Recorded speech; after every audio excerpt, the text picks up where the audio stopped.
ఏమ్మే ఏం మాట్లాడుతున్నావు నువ్వు? చంద్రబాబు నాయుడు గారు లోకేష్ గారు పిల్లికి కూడా బిచ్చం పెట్టరా? నువ్వు చూస్తా ఉండవు ఏంది మే? రోజు వాళ్ళ ఇంటికి పోయా పిల్లికి ఎలక్కి బిచ్చం పెడతానరా లేదా అనేసా? ఏం మాట్లాడుతున్నావు మే? మీడియా ముందుకు వచ్చా నువ్వు? అప్పుడెప్పుడో జగన్మోహన్ రెడ్డి దగ్గర ఎలక్షన్లకు ముందు కొన్ని కోట్లు దుడ్లు తీసుకుని లేదా నువ్వు?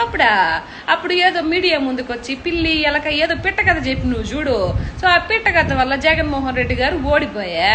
ఆ తర్వాత డబ్బులేమో అనవసరంగా నీకు ఇచ్చి వేస్ట్ అయిపోయా. అప్పుడు దానికి లాభం లేకపోయేసరికి మళ్ళీ నీకు ఒక మొటిక్కాయి, ఒక జల్లకాయి, ఒక గిల్లికాయ అయ్యేసరికి మళ్ళీ మీడియా ముందుకు వచ్చినాడు. పిల్లికి ఎలకి బిచ్చం పెట్టరానే? ఓమే చంద్రబాబు నాయుడు గారు భార్య భువనేశ్వరమ్మ గారు తెలుసు కదా నీకు?